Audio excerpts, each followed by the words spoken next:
मैं doctor Satyavir Yadav, principal. आज भौगोलिक सूचना तंत्र का विभिन्न क्षेत्रों में अनुप्रयोग यानी कि application of GIS in various fields, इस विषय पर अपना लेक्चर देना चाहूँगा।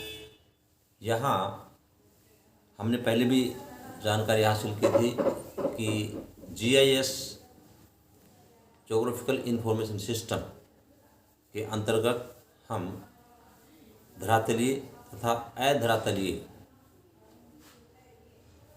आंकड़ों का संग्रहण तथा विश्लेषण करने के बाद हम उसका प्रदर्शन कंप्यूटर की सहायता से करते हैं। अब हम ये देखते हैं कि जीआईएस का अनुप्रयोग किस किस विभाग के अंदर, किस किस क्षेत्र के अंदर किया जाता है, यह हम देखेंगे। ये काफ़ी लंबा लेक्चर है, लेकिन मैं यहाँ संक्षिप्त रूप से उनके नामों के बारे में बताना चाहूँगा, किस किस क्षेत्र के अंदर इसका एप्लीकेशन किया जाता है। हम देखते हैं कि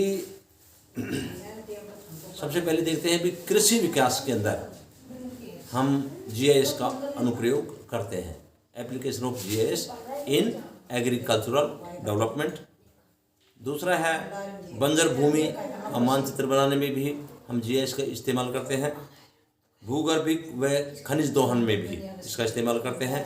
महासागरीय संसाधनों में भी इसके अलावा भूमिगत जल का संभावित मानचित्र तैयार करते हैं। वन उन्मूलन तथा संबंधित पर्यावरण आपदा का विश्लेषण का मानचित्र भी तैयार करते हैं। परिवहन व संचार प्रणाली का विकास, इसके बारे में भी हम पूरा मानचित्र तैयार करते हैं। हिम क्षेत्रों के पिघलने की भविष्यवाणी तथा भूमि उपयोग व अन्य उपयोग, मानव अधिवास, जल विज्ञान, सुरक्षा अध्ययन, पर्यावरण प्रबंध, भूगर्भिक विज्ञान तथा इसके अलावा भी हम बहुत ज़्यादा विषयों पर इसका एप्लीकेशन करते हैं। जैसे हमारे पास है साइक्लोन्स आ जाए, चक्रवात आ जाए, फ्लड्स आ जाए, लैंडस्लाइड्स आ जाए, अर्थक्वेक्स, वोल्केनोज, फॉरेस्ट फायर्स, इन सभी क्षेत्रों में जीआईएस का अनुप्रयोग करते हैं। अब यहाँ हम देखते हैं, संक्षिप्त रूप से मैं इनके बारे में कुछ पॉइंट लेकर के आपको समझाना चाहूँगा। जैसे कि एग्रीकल्चर डेवलपमेंट है, किस तरह से हम इसका अनुप्रयोग करते हैं कि हम नक्शा तैयार करते हैं पूरे विश्व का। उसमें विभिन्न क्षेत्रों में कहाँ कहाँ पर कृषि की विविधता के क्षेत्र कहाँ कहाँ पर पाए जाते हैं, किस क्षेत्र में क्या उत्पन्न होता है, और उसका हम उसके साथ ही संबंध लगाते हैं। जब हमारे पास नक्शा तैयार हो जाता है एग्रीकल्चर का, तो उसके बाद में हम किसी क्षेत्र में, पिछड़े हुए क्षेत्र के अंदर हम कैसे विकास उसका करें, कृषि का विकास कैसे करें, उसके बारे में हम उनकी सारी हम प्लानिंग के बारे में बताते हैं। पूरा एक डिटेल से अध्ययन किया जाता है। इसी प्रकार से हम देखते हैं कि यहाँ हमारे पास साइक्लोन्स आ जाते हैं। एडवांस में हम बता सकते हैं कि इन क्षेत्रों में गर्मियों में या सर्दियों में कब साइक्लोन्स आ सकते हैं, नहीं आ सकते हैं।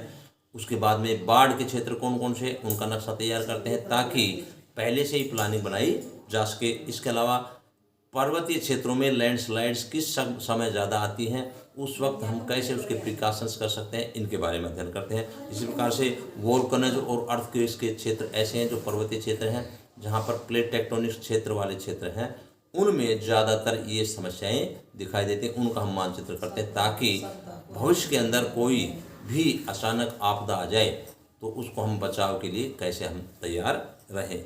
इस प्रकार से ऐसे भी क्षेत्र हैं जहाँ वनों में अग्नि लग जाती है, उन क्षेत्रों का भी हम नक्शा तैयार कर सकते हैं। इसी प्रकार से वाटर रिसोर्स मैनेजमेंट का भी अध्ययन हम कर सकते हैं। फॉर एग्जांपल मैं हरियाणा का एक एग्जांपल देना चाहूँगा। हरियाणा के अंदर पानी की अगर समान वितरण, पानी का वितरण हो जाए तो हमारे पास पानी का समान वितरण होने से हमारे पास कृषि का विकास पूरे हरियाणा में सही ढंग से हो सकता है। वाटर रिसोर्स का मतलब है उत्तरी हरियाणा के अंदर नहरों के बहुतायत है, पानी बहुत ज़्यादा है, सफिशिएंट है। दक्षिणी हरियाणा के अंदर नहरों की कमी है, तो हम भूमिगत जल निकाल करके हमारा गहरा पानी होता जा रहा है, वहाँ भूमिगत जल पानी खत्म होता जा रहा है। अगर भूमिगत पानी जल खत्म हो जाएगा तो पीने के लिए भी दिक्कत हो जाएगी और सिंचाई की तो बात ही बहुत दूर हो जाएगी। इसलिए हम दोनों का मानचित्र करते हैं, किस क्षेत्र में पानी कम है, किस में ज़्यादा है, और उनका मैनेजमेंट कैसे किया जाए। उत्तरी क्षेत्र के पानी को दक्षिणी भाग में हम अगर ट्रांसफ़र कर दें नहरों के द्वारा तो भूमिगत जल का लेवल ऊपर आ जाएगा, हम ट्यूबवेल से भी इरिगेशन चल जाएगा, किंतु कुछ लेवल ऊपर आएगा और उत्तर वाले भाग का पानी है वो थोड़ा नीचे हो जाएगा। तो उससे एग्रीकल्चर डेवलपमेंट बढ़िया, उत्तरी में भी बढ़िया हो जाएगा और दक्षिण में, और पानी का बैलेंस बना रहेगा। इस प्रकार से हम इनके मानचित्र तैयार करते, जो मैंने अभी बताए थे किन किन डिपार्टमेंट्स में इसका मानचित्र तैयार किया जाता है। सुरक्षा के क्षेत्र में भी हम करते हैं, सुरक्षा अध्ययन में भी इसका GIS का बहुत ज़्यादा इस्तेमाल है। आजकल तो आप देख ही रहे हैं कि यहाँ यूक्रेन युद्ध है, या आप लगाइए यहाँ हमारा इजराइल के साथ पैलेस्टीन या हमास के साथ युद्ध है। ये सारे क्या है, ये सारे ऐसे क्षेत्र हैं जहाँ पर जो है बाउंड्री के अंदर, हमारी बॉर्डर के अंदर कैसे सुरक्षा का चक्र तैयार किया जाए, किन क्षेत्रों में संभावनाएं हैं युद्ध की, और उनके क्षेत्र में हम कैसे सुरक्षा कर सकते हैं, पर्वतीय क्षेत्रों में, अन्य क्षेत्रों में कर सकते हैं। इसके बहुत तायत उपयोग हैं।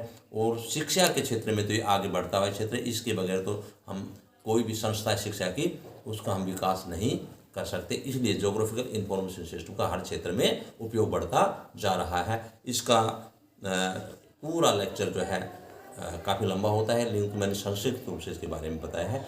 इसके बाद में अगला जो लेक्चर होगा इसके बारे में ये बताऊंगा कि GIS का हमारा रिमोट सेंसिंग और GIS का रोजगार के लिए किन किन क्षेत्रों में इसका ज़्यादा महत्व बढ़ता है, उसका मैं लेक्चर अगले उसमें लेक्चर वीडियो में दूंगा। Thank you very much.